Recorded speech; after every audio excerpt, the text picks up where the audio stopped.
Mais qu'est-ce que c'est que ce temps? Mais on est sous la neige. Mais alors on va faire attention parce qu'en même temps ça glisse. Il y a plein d'escaliers. Là. Ah bah dis donc. Alors là, on dirait qu'on a failli se faire manger par un chien. Ah, c'était un pitbull. J'ai survécu à mes sauts d'humeur. J'ai survécu aux bouffées de chaleur. C'est pas un pitbull qui va me... Non mais oh. Ce jour-là, alors vraiment, on a bravé les éléments pour arriver jusqu'au cocon douillet de notre invitée. Oui, c'est nous. On la découvre chez elle, les bras ouverts, l'éclat de rire joyeux, prête à tout partager par désir de transmission. Depuis son sacre de Miss France en 1992, Linda Hardy en a fait du chemin, c'est le moins qu'on puisse dire. L'ancienne reine de beauté, devenue comédienne, est aujourd'hui aussi très engagée lorsqu'il s'agit de faire tomber les tabous. Avec son compte Instagram Ménopause Attitude, Linda Hardy clame haut et fort que la ménopause n'est ni une honte, ni une tare. C'est drôle, c'est exactement ce qu'on pense.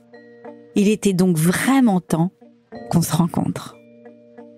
Qu'est-ce qui a fait que tu t'es autant intéressée à la ménopause et à la préménopause? Sur les réseaux, enfin, t'as été une des premières. Oui, c'est vrai que j'ai commencé à en parler vraiment sur les réseaux il y a 2 ans et demi. À 50 ans, ça faisait déjà 4 ans que je me traînais des symptômes. Ouais. Le déclic a été que je traînais des symptômes, au départ, sans savoir que c'était la ménopause.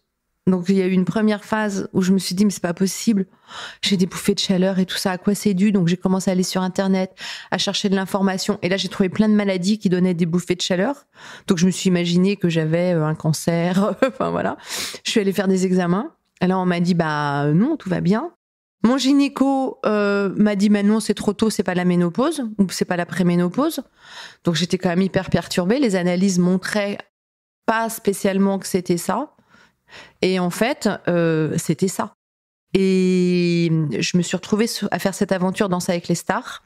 Et en fait, à ce moment-là, avant de démarrer l'aventure, j'ai un ami à moi qui est médecin du sport, qui s'appelle le docteur Marc Saramito, qui est maintenant à la retraite, et qui m'a fait faire un certain nombre d'analyses, et qui m'a donné, je l'ai appelé, en fait, je lui ai dit, voilà, je fais cette aventure, j'ai 46 ans, j'ai envie d'être en forme, je sais que ça va être dur physiquement, est-ce que tu peux faire en sorte que vraiment je sois à mon plus haut potentiel?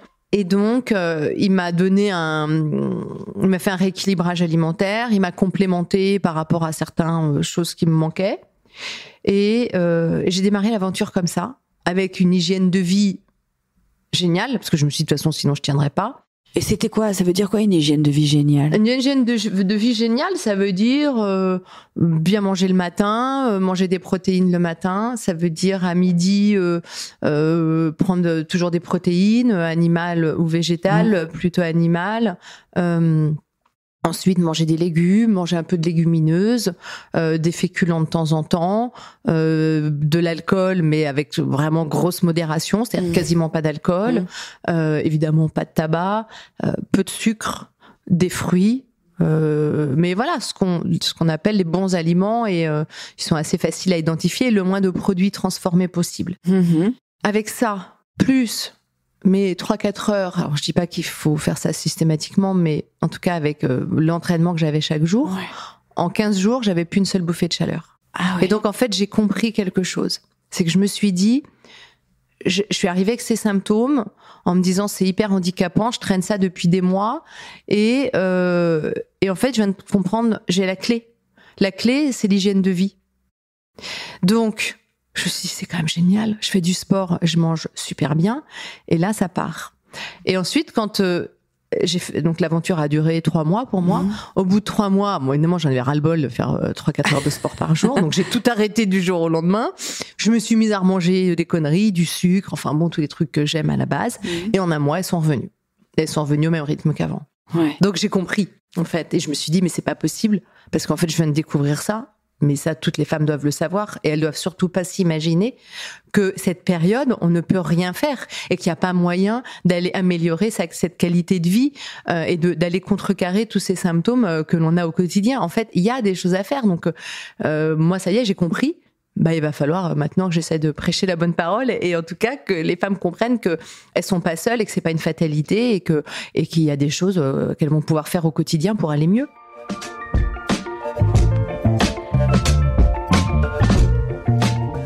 Quelle a été ton évolution entre les premiers symptômes et aujourd'hui ? C'est une question hyper intéressante. Alors, l'évolution, c'est la prise de conscience, donc de l'importance de l'hygiène de vie et du sport. C'est osciller entre des moments avec des grosses bouffées de chaleur, c'est-à-dire une toutes les heures et rien du tout.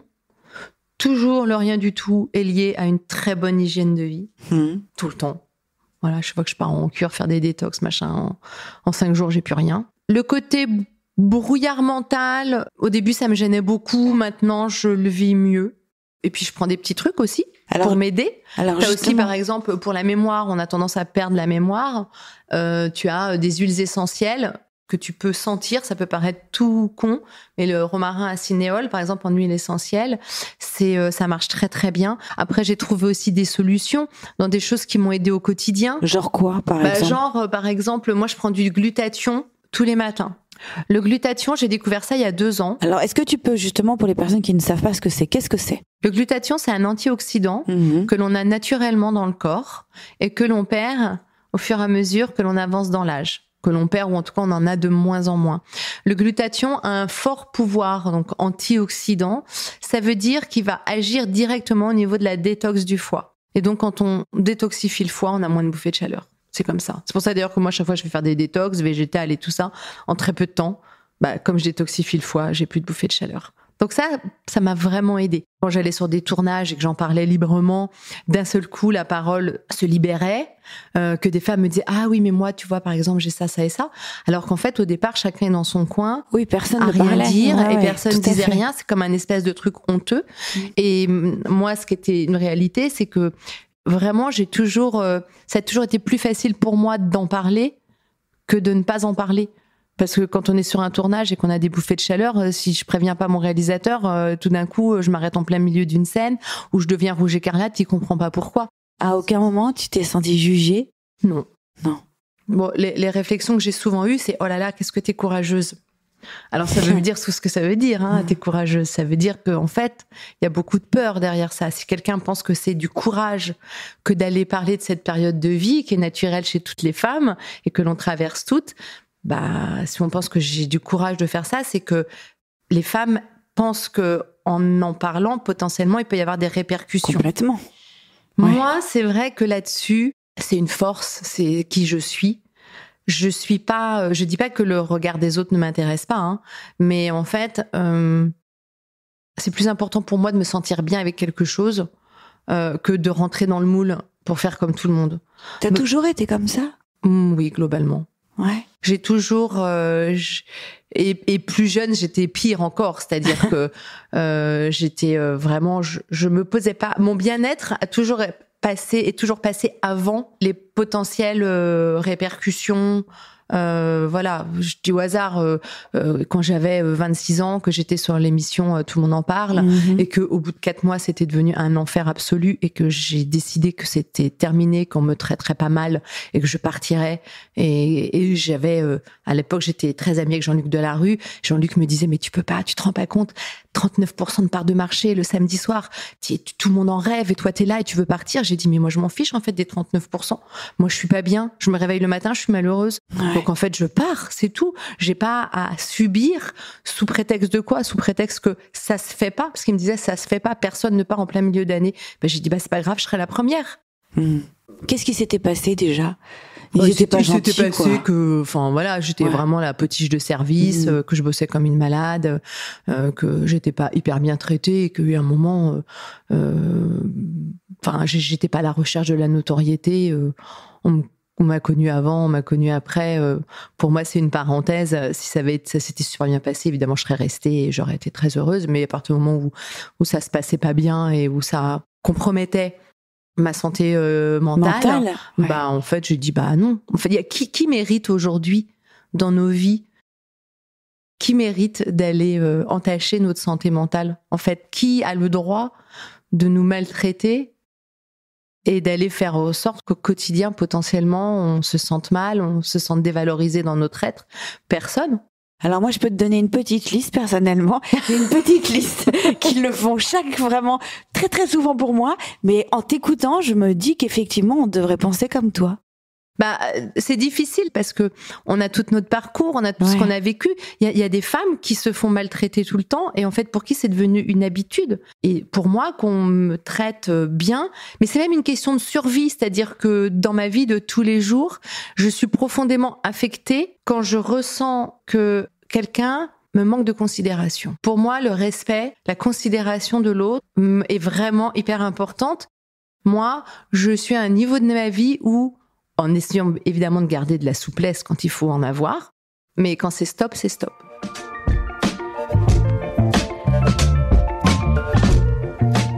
Alors, pour bien décortiquer, à 46 ans, quand tu commences à avoir tes premiers symptômes, quand tu vas chez la gynéco, est-ce que tout de suite on te propose le traitement hormonal ou pas, ou à quel moment tu le prends? Comment ça se passe? Non, pas du tout. Au départ, on me le propose pas. On m'explique qu'il y a des avantages et des inconvénients. On me dit que c'est peut-être trop tôt, qu'il faut laisser passer le temps et voir comment tout ça évolue. Et puis, je rentre 1 an, 2 ans, 3 ans, et au bout de 3 ans, je trouve que les bouffées de chaleur sont vraiment hyper handicapantes. J'arrive pas je suis dans une période où je suis fatiguée, cette fameuse période où j'ai eu plein de soucis et où je me dis mais il faut vraiment que parce qu'en fait j'avais plein de soucis, je dormais mal la nuit à cause des bouffées de chaleur, des sueurs nocturnes, j'étais fatiguée donc je mangeais plus, donc j'avais l'impression à un moment donné d'être un espèce d'engrenage et que j'allais pas pouvoir en sortir. Et je me suis dit je vais tester le traitement hormonal, j'ai fait quelques rencontres et donc j'ai eu envie de le tester. Moi j'ai pas eu, mais je pense qu'en fait j'ai pas su le doser. Parce que je pense que vraiment la clé c'est ça, c'est que très vite moi j'ai eu les seins hyper lourds, étendus, j'avais l'impression d'avoir le ventre qui allait exploser, j'ai eu des saignements, je me suis dit mais c'est quoi ce truc? Et en fait j'avais l'impression que tout mon corps me disait arrête. Peut-être que tout ton cœur te disait ça. Oui. Parce que moi tout mon corps me dit prends-le.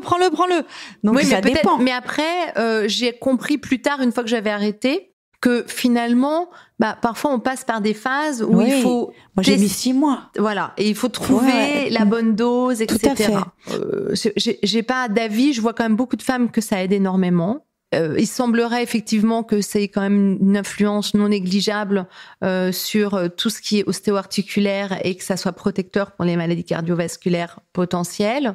Maintenant, alors... La petite réserve, c'est que moi, j'ai pas envie que le traitement hormonal me rende feignante. Je comprends. C'est-à-dire, je prends le traitement hormonal, j'ai plus de symptômes, tout va bien. Non, ça veut pas dire être en bonne santé. Moi, ce dont j'ai envie pour ma vie, c'est de vieillir en bonne santé. Et vieillir en bonne santé, il faut pas chercher midi à 14h. C'est pas le traitement hormonal qui va faire que tu vieillis en bonne santé.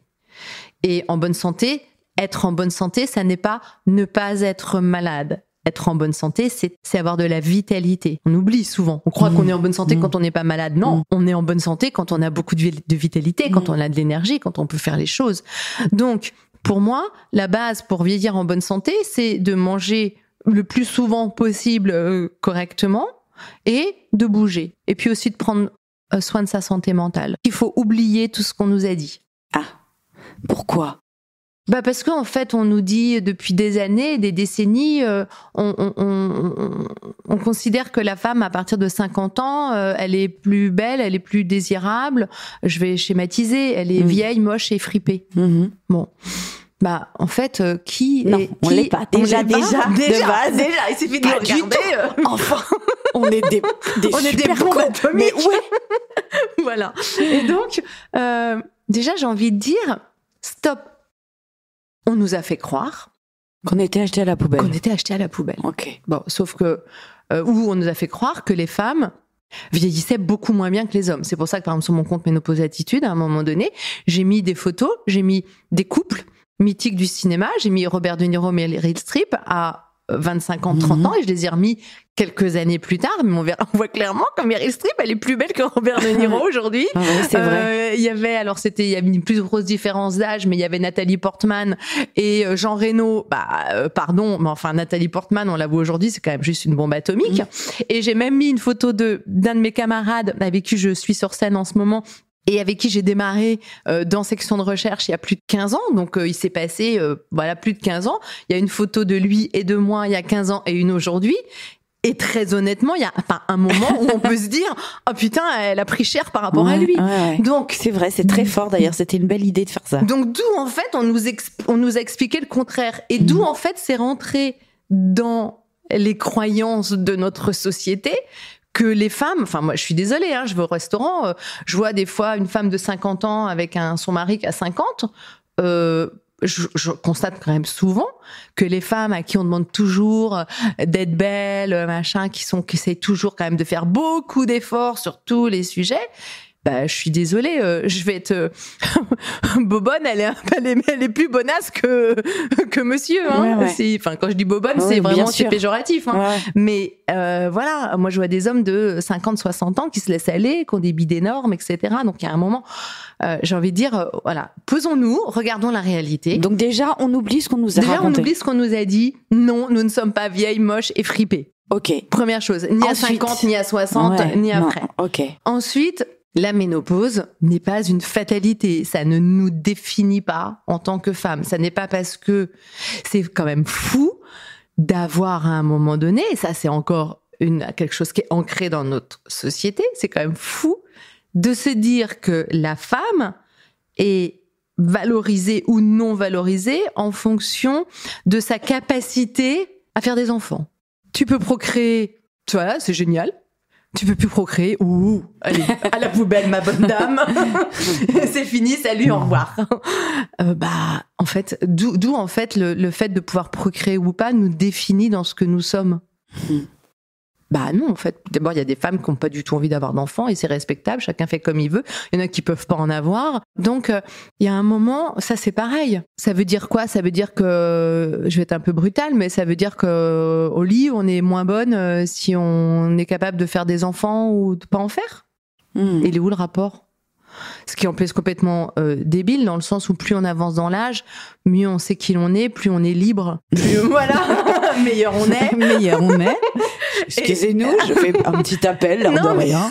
Nous sommes toutes les deux célibataires. Oui, non, mais c'est vrai. Non, mais moi, je me sens beaucoup plus libre, même physiquement. Enfin, je veux dire sexuellement, on va dire sexuellement à 50 ans que à 25 ou même à 30. Enfin, c'est juste, ça n'a rien à voir. Déjà, j'étais bonasse. Alors maintenant, attention. J'ai tous mes ex qui vont me rappeler en disant « Attends, meuf, on arrive, tu vas avoir une petite Non, je rigole. queue. Mais voilà, donc il y a ça, il y a de comprendre que ça n'est pas une fatalité et qu'il y a aujourd'hui des solutions. Il y a aussi, et c'est que c'est un moment de la vie où il faut agir, il faut être capable de se remettre en question, de modifier des choses. Et j'ai des femmes des fois qui m'écrivent « Quand est-ce que je vais redevenir comme avant ?» Plus jamais. Ça, il faut que les femmes, elles comprennent ça. Elles pensent qu'elles se reconnaissent plus. Elles se disent, quand est-ce que je vais redevenir? Non. Tu seras plus celle que tu as été. Tu seras une autre qui peut être aussi bien que celle qu'elle a été si tu prends soin de cette nouvelle femme.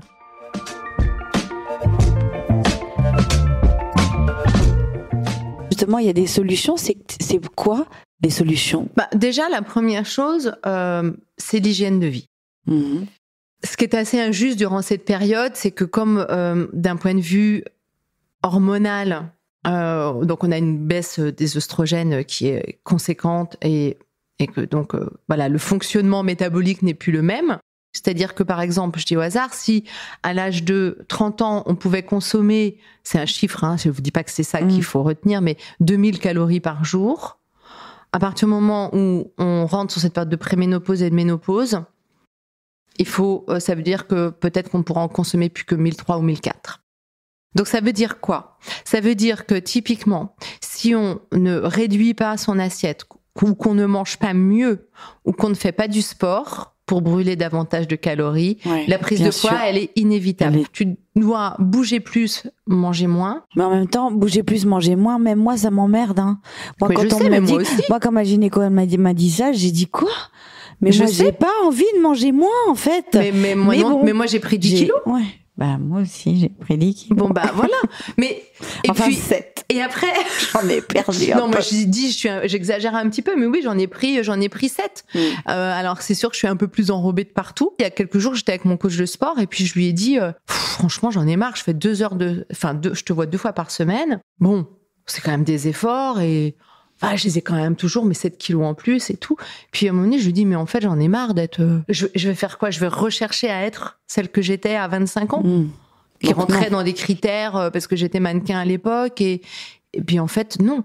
En fait aujourd'hui ce que j'ai réalisé aussi c'est que ce que j'ai pas envie c'est trop de me ramollir. J'ai pas envie T'as été d'être dynamique, en fait. mais j'ai envie d'être si je suis ronde mais j'ai envie d'avoir du muscle, j'ai pas envie c'est d'être ça, moi aussi. me réveiller le matin et d'avoir mal partout. J'ai envie d'avoir un corps en bonne santé. Je n'ai plus envie d'avoir un corps dans l'image que j'ai de cette perfection à moi, de cette reine de beauté, de cette reine de beauté, quand même, oui. que tu étais. Ah oui, oui, c'est Il sûr. y a quand même eu cette image-là et tu l'as été. Ah non, mais tu es d'ailleurs toujours sublime. Mais c'est chaud, hein, psychologiquement, en fait. Il y a des moments où je me suis dit, waouh, je suis quand même obligée de batailler avec ça. C'est-à-dire que quand tu as été Miss France, Ouais. que tu représentes Mhm. aux yeux d'un certain nombre de personnes, hommes ou femmes, un espèce d'idéal physique. Après, j'étais mannequin jusqu'à l'âge de 26 ans, où j'étais chez Elite, donc autant dire que Ouais. je faisais un 36-38, je me vois des photos, je me trouvais, en plus, alors ce qui est quand même fou, c'est qu'à l'époque, Tu te trouvais grosse. j'ai des photos, je me trouvais grosse. Hein. Alors je que tu retombe faisais dessus, un- maintenant je me dis, mais... Et à mon avis, quand tu dis 36-38, à mon avis, tu faisais un 34. Non, je pouvais pas. Non, Ah. j'étais pas, je rentrais pas dans ce cadre-là. Mhm. Je me rends compte que au fil des ans, des fois, j'ai des photos, mais même des photos d'il y a 3 ans, où quand je les ai vues, je me suis dit, oh putain, non, je suis horrible, là, ça, je peux pas mettre ça. Et en fait, j'y revois 3 ans plus tard, je me dis, mais attends, j'étais top. C'est quoi, en fait, cette déformation que j'ai dans ma tête, qui fait qu'en fait, au moment X, je me trouve jamais assez bien. Qu'est-ce qui se passe pour que, en fait, tu te trouves jamais bien et qu'en fait, tu ne te vois pas comme les autres te voient réellement? Plus maintenant, aujourd'hui, ça a changé. Si, ça m'arrive toujours, mais maintenant, avant, je me rendais pas compte. Maintenant, je me dis, ah, là, t'as cette petite voix qui dit, ah, non, t'es pas bien, mais est-ce que, en fait, c'est pas cette espèce d'habitude, ce regard hyper critique que tu as de manière permanente sur toi-même? Je dis pas que je ne l'ai plus, je dis que maintenant, j'ai conscience que ça peut venir de là. Et du coup, je prends un peu de recul. Des fois, sur un truc, je me dis, oh, ça va pas. Je le poste pas. Et 3 jours après, je le re-regarde. Et ben déjà 3 jours après, c'est plus pareil. Je me regarde plus de la même manière. Donc en fait, voilà. Donc ça, pour moi, c'est important. Mais quand on a eu ce passé-là, et que effectivement, on est comme toutes les femmes, à un moment donné, on n'est plus, qui on a été, ne serait-ce que physiquement. C'est dur. C'est dur parce que même dans une relation amoureuse vis-à-vis des hommes, vous avez forcément, quand vous avez ce parcours-là, une espèce de fantasme masculin sur ce que ça représente. Et en fait, je ne suis plus la femme que j'ai été, sauf qu'en général, le fantasme dans la tête des autres, il reste. Alors, comment ça se passe avec les hommes? Parce que, si je peux me permettre, il y a eu des périodes de célibat. On est beaucoup, on est beaucoup dans ce genre-là. Hein, beaucoup. Moi, j'ai toujours eu beaucoup de périodes de célibat. J'ai beaucoup plus de périodes de célibat que de périodes en couple. Mmh. D'abord parce qu'en fait, je trouve que d'être en couple, c'est hyper compliqué. Mmh. Aujourd'hui, franchement, j'ai déjà du mal à m'occuper de moi. Alors d'avoir quelqu'un dont il faut que je m'occupe. À chaque fois, je dis ça à un homme, il me dit non mais moi je te demande rien. Je fais ouais, mais la vérité c'est que concrètement, en fait, vous êtes toujours hyper demandeur. Et c'est un peu horrible ce que je vais dire, mais j'ai pas. D'abord, j'ai mon fils. On s'est séparés avec son papa, était très jeune. On a créé ce petit cocon avec mon fils. Mon fils ne m'a jamais vu. Alors, je dis pas que c'est bien.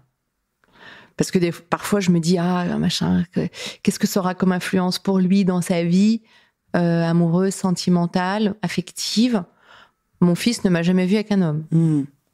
Oui, tu préserves vachement. Parce que, en fait, parce que je sais pas pourquoi, parce qu'en même temps, je dis pas que c'est bien non plus, mais mon fils a toujours été ma priorité. Et donc, en fait, il n'y a rien qui passe aujourd'hui avant mon fils. Il n'y a rien qui passera avant mon fils. Donc, il y a des moments où j'ai quand même cette inquiétude qui me dit que lui, sa mère, elle commence à avoir envie d'aller voir ailleurs. Voilà, qu'elle le lâche un petit peu. Et je me rends bien compte. Donc, parfois, je me dis, ah ouais, quand même, lui, le jour où il va avoir envie de dire salut maman, c'est bon, maintenant, je vole de mes propres ailes, il va pas se gêner et ça sera tout à fait normal. Mais bon, c'est comme ça. En fait, il y a quelque chose en moi qui a du mal. C'est important pour moi de m'occuper de moi. C'est très important pour moi d'être là pour mon fils et de m'occuper de lui. Et donc, à ce stade, j'ai en fait du mal à trouver la place pour l'homme, pour un homme. Pour un homme. Et puis, la vérité, c'est que j'en croise pas tous les jours. Je croise pas tous les jours des hommes pour qui j'ai envie de tout bouleverser. Enfin, je veux dire, même j'en croise pas. Sinon, ça serait fait. Je pense qu'après, la vie, c'est ça. C'est que si vous rencontrez quelqu'un où vous vous dites, waouh, c'est génial. Enfin, je parle pas d'un truc qui dure un mois. Hein, je parle d'un truc où, au bout de 6 mois, vous vous dites, waouh, cette personne-là. Mais voilà, j'ai pas encore. Et puis aussi, je suis très indépendante et j'ai pas, pour l'instant, j'ai pas trouvé cette épaule sur laquelle j'ai envie de me poser. Et puis, il y a aussi, je croise pas tous les jours des hommes dont je sens que le regard va très au-delà de juste Linda Hardy. Ouais, c'est ça. Et moi, c'est vraiment, il est là, en fait, le truc. Bah oui, moi, j'ai profondément envie de croiser sur ma route un homme qui me voit, moi. Qui voit pas Linda Hardy, qui voit juste Linda, qui soit capable de voir ce qu'il y a derrière, les failles, la fragilité, la vulnérabilité derrière cette force et cette énergie que j'ai aussi. Mais ce qui est difficile, c'est que souvent, quand ce que vous mettez en avant, et c'est le cas me concernant, c'est ce côté combattante, cette force, cette énergie, ce côté solaire. Un homme, il vous voit comme ça, donc en fait, c'est ça qui l'attire, ce qui est normal, parce que c'est aussi très agréable.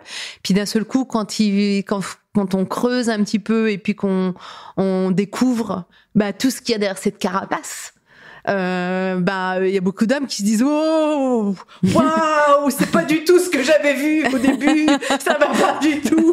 Et là voilà, donc en fait il faut trouver un homme qui vous aime autant pour tout ce que vous êtes dans votre entièreté, et qui, on va dire, aime presque plus vos fragilités que votre force et votre côté solaire. C'est pas voilà. Et puis moi je dis toujours, moi j'ai envie d'un homme qui ait du charme, qui soit intelligent, qui soit gentil.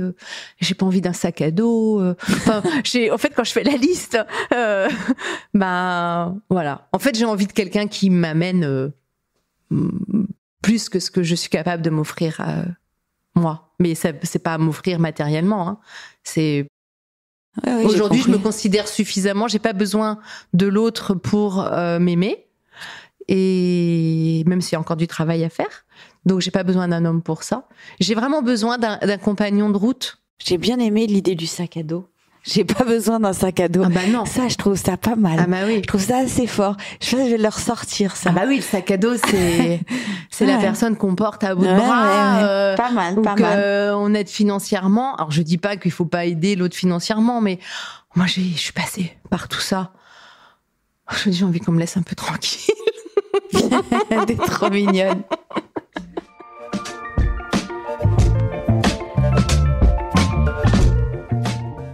Je suis à 51 ans, j'ai envie plus que jamais de donner du sens à ma vie et donner du sens à mon existence, c'est d'être dans le partage sur des sujets qui pour moi sont des sujets majeurs, qui sont des sujets qui me touchent.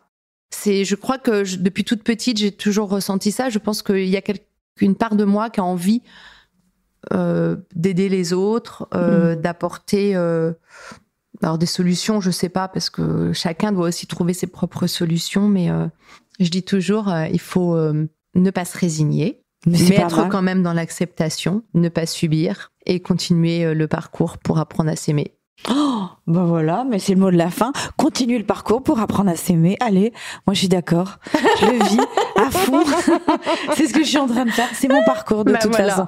Merci beaucoup, Merci Linda, vraiment, de nous avoir reçus. Chez toi, en plus, c'est un jour où il neige. Ouais, on s'en souviendra. C'est un peu un jour magique. Oui. Vraiment. Voilà. On dirait que t'es une petite auréole. Il y a un truc magique autour de toi. Voilà, merci pour ces belles énergies. Merci beaucoup. Merci à toi, Elsa. Merci. Reculer d'un pas est souvent l'occasion de mieux sauter plus tard. C'est ce qui pourrait définir notre invité d'aujourd'hui. Toujours se remettre en question et faire de son corps son meilleur ami. Alors bien sûr, ce n'est pas simple, mais ça s'apprend. Et dans cet épisode, justement, c'est grâce à l'ostéopathe et kinésithérapeute Sabrina Fajo, alias Seb Santé sur Instagram, que vous saurez tout sur le périnée. Et oui, cette zone du corps trop souvent méconnue qu'il faut vraiment apprendre à apprivoiser.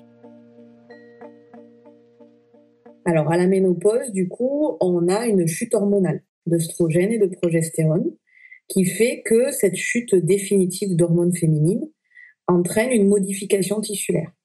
Comme on va avoir la peau du visage qui s'affine, qui devient un peu plus ridée, un peu moins tonique, un peu moins ferme, mais tous les autres tissus du corps suivent ce qu'on peut voir visuellement sur le visage.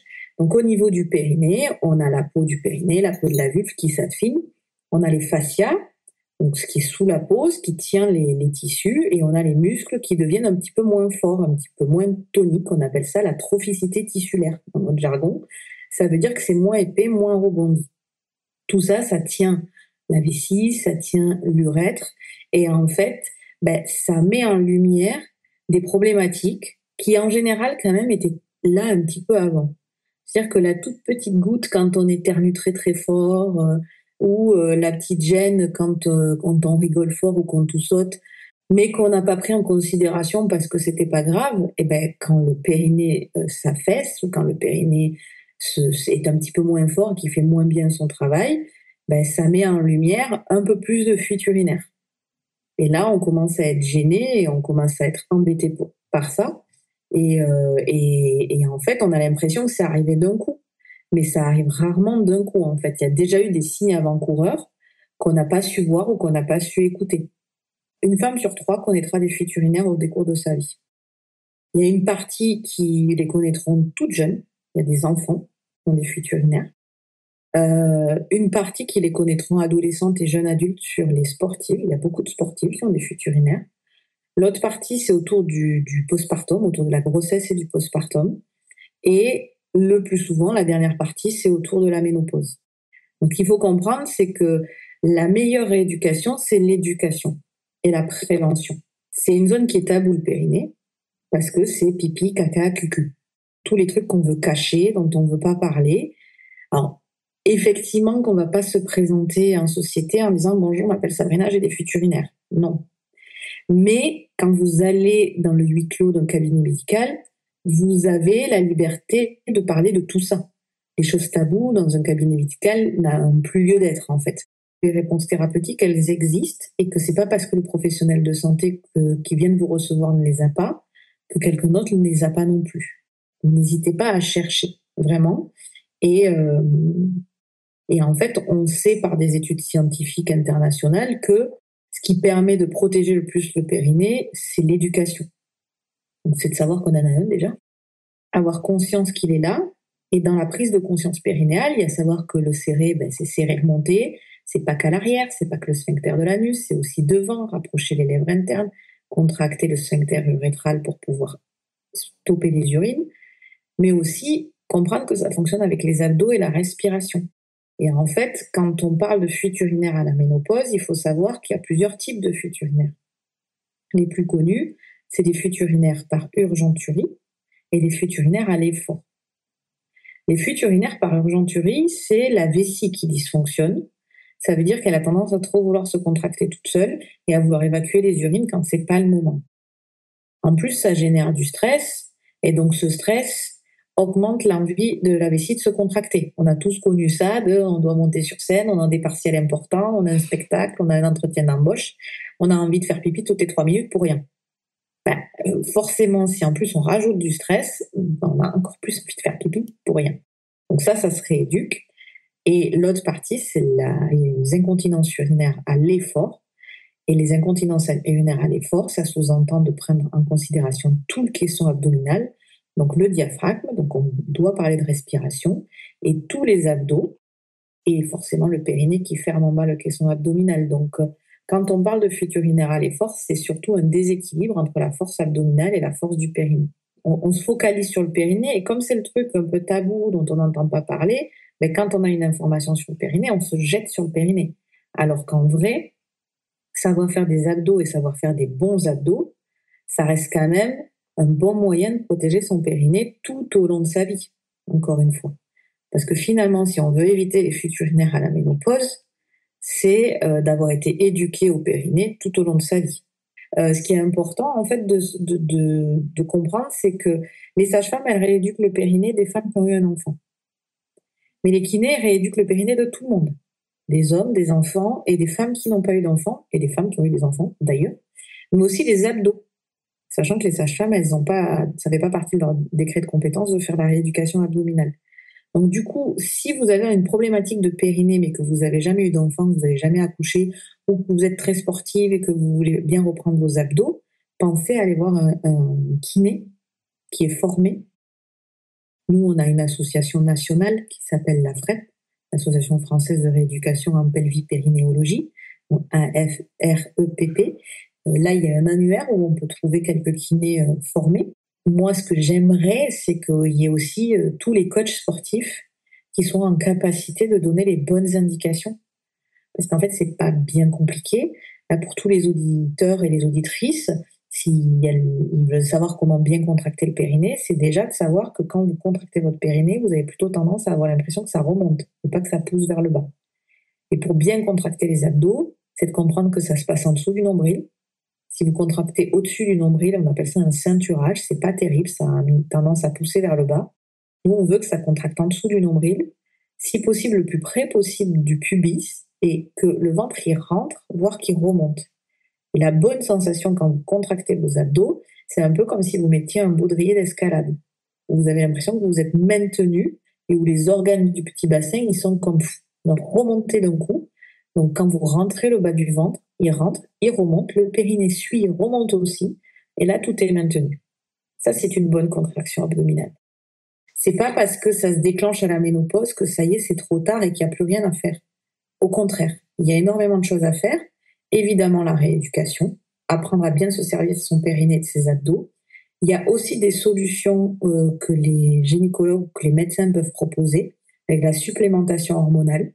On en a beaucoup entendu du mal de cette supplémentation hormonale parce qu'en fait, les études qui ont été faites il y a quelques années étaient sur la supplémentation à l'américaine, donc un peu trop violente, on va dire. Mais maintenant, on a la supplémentation qu'on appelle à la French Touch. Il ne faut pas hésiter à les prendre, il ne faut pas en avoir peur. Si le médecin il vous dit que c'est OK pour vous, que vous avez le profil pour pouvoir profiter de ce traitement-là, il ne faut pas s'en priver, surtout pas. Alors, c'est l'EMS, c'est beaucoup plus connu pour les abdos. On voit cette machine avec les énormes têtes de stimulation électromagnétique qui viennent contracter les muscles. Avant, on avait ça avec ce qu'on appelle l'électrostimulation. On a tous connu le Sporelec, là. On se mettait les électrodes sur les abdos et soi-disant, ça fait des abdos de fou. C'est un peu le même principe. La seule limite, c'est que ça va réveiller un muscle, potentiellement le renforcer, mais ce qui fait qu'un muscle se contracte, c'est qu'il y a une commande neurologique qui vient du cerveau. Là, l'information, elle vient de l'extérieur du corps. Donc, elle n'est pas enregistrée dans le cerveau. Donc, si vous faites la chaise 1, 2, voire 3 ou 4 séances, mais qu'après vous faites du sport, vous entretenez, à la limite.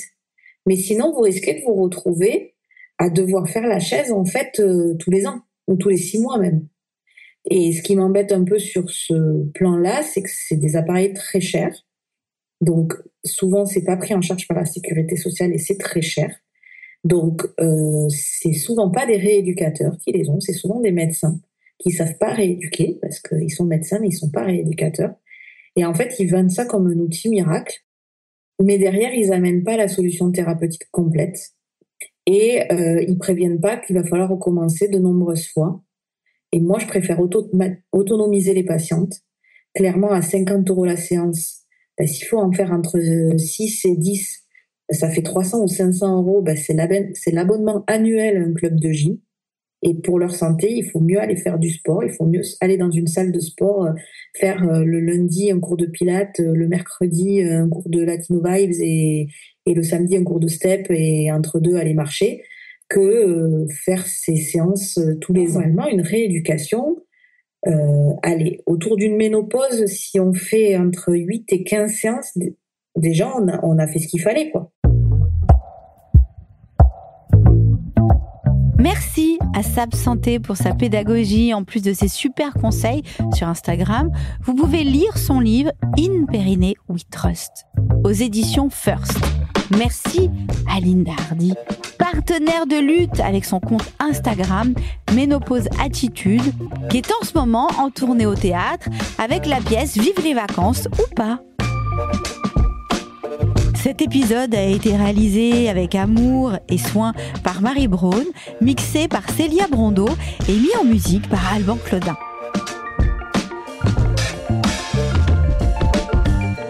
Quant à moi, je vous dis à très vite pour un nouvel épisode. Ciao!